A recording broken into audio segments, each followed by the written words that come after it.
मित्रों नमस्कार। मैं विष्णु बैरागी। कृपा करके मेरा चैनल सब्सक्राइब कीजिएगा और करवाइएगा।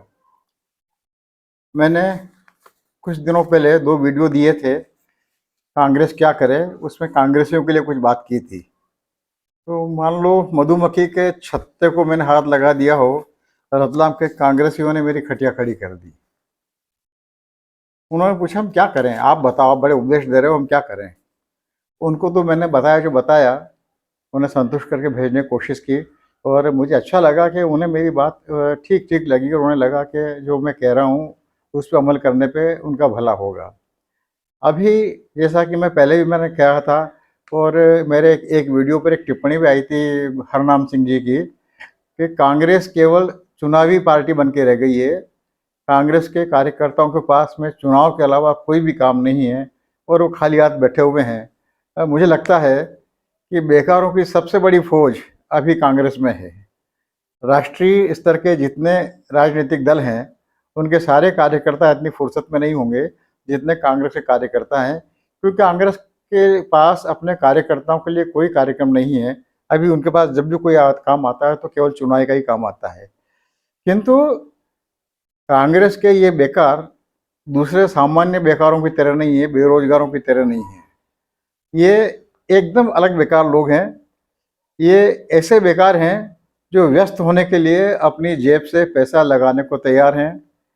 इनके लिए 8 घंटों की पाली का प्रतिबंध भी ये इनके लिए लागू नहीं होगा। ये 24 घंटे काम करने को तैयार हैं। लेकिन कांग्रेस के पास इनके लिए कोई काम ही नहीं, जैसा कि मैं बार बार कहता हूँ। ये बेकार लोग प्रतिभाशाली हैं, परिश्रमी हैं, क्षमतावान हैं और ऊर्जावान हैं। और जैसा कि बताया कि बेकार है तो इनके पास खूब समय है, यानी इनसे काम लेने के लिए किसी को कोई असुविधा नहीं होगी। इनका उपयोग किया जाना चाहिए, ये कांग्रेस नेतृत्व को समझना चाहिए। खाली दिमाग वैसे तो शैतान का घर है, लेकिन शुक्र मनाइए कि ये खाली बैठे कार्यकर्ता शैतान जैसा कोई काम नहीं कर रहे हैं। नितिन गडकरी मुझे इस वक्त याद आते हैं। उनका एक साक्षात्कार देखा था मैंने लल्लन टॉप पर, शायद किसी और चैनल पर। लंबा साक्ष हाँ नहीं, वो लल्लन टॉप पर ही था। उन्होंने वो 2009 से 2013 तक भाजपा के राष्ट्रीय अध्यक्ष थे। तो उन्होंने राष्ट्रीय अध्यक्ष बनने के बाद में धड़ाधड़ प्रकोष्ठों का गठन करना शुरू कर दिया और लोगों को प्रभारी बनाना शुरू कर दिया। तो पार्टी के अंदर ही हलचल मच गई। लोगों ने पूछा कि आप ये क्या कर रहे हो। तो उन्होंने कहा कि यदि हमारे किसी कार्यकर्ता के पास प्रतिभा है, क्षमता है, तो उसके इस गुणों का दोहन पार्टी के लिए क्यों नहीं किया जाना चाहिए, उसे मौका दिया जाना चाहिए। और मान लीजिए यदि कोई परिणाम नहीं भी दे पाया वो कार्यकर्ता, तो हमें नुकसान क्या है। थोड़ी देर के लिए सही वो पार्टी का काम तो करेगा, पार्टी का नाम तो होगा, लोगों तक पार्टी पहुंचेगी। मुझे लगता है कि कांग्रेस के पास प्रकोष्ठ तो होंगे, बने हुए होंगे, लेकिन कोई भी प्रकोष्ठ मैदान में सक्रिय नजर नहीं आता, काम करता नजर नहीं आ रहा है। सारे के सारे मानो ऐसा लगता है कि किसी मंगल मुहूर्त की प्रतीक्षा कर रहे हैं। स्थानीय स्तर पर भीड़ जुटाने की क्षमता और साहस मैं जो महसूस करता हूँ, अब कांग्रेसी खो चुके हैं। उनके पास आत्मविश्वास नहीं है। उन्हें लगता ही नहीं कि उनके बुलावे पर लोग आ जाएंगे। जब में अपने रतलाम का यदि अनुभव करूं, बताऊं आपको, तो मुझे लगता है कि हर कार्यक्रम में धरना हो, प्रदर्शन हो, विरोध प्रदर्शन हो, ज्ञापन देने जाना हो, तो गिनती के वही चेहरे हर बार नजर आते हैं। सामान्य जन उनसे जुड़ता हुआ नजर नहीं आता है।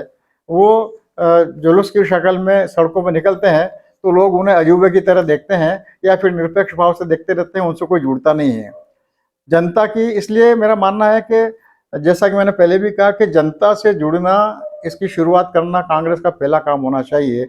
लेकिन अब मुझे लग रहा है कि जनता से जुड़ने से पहले कांग्रेसियों को पहले खुद से जुड़ना पड़ेगा।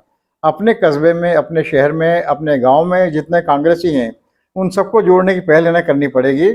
और इसके लिए ज़्यादा अच्छा, हालांकि बंद कमरों की गोष्ठियों में मेरा कोई विश्वास नहीं है, लेकिन इन लोगों ने बंद कमरों की गोष्ठियों से शुरुआत करनी चाहिए।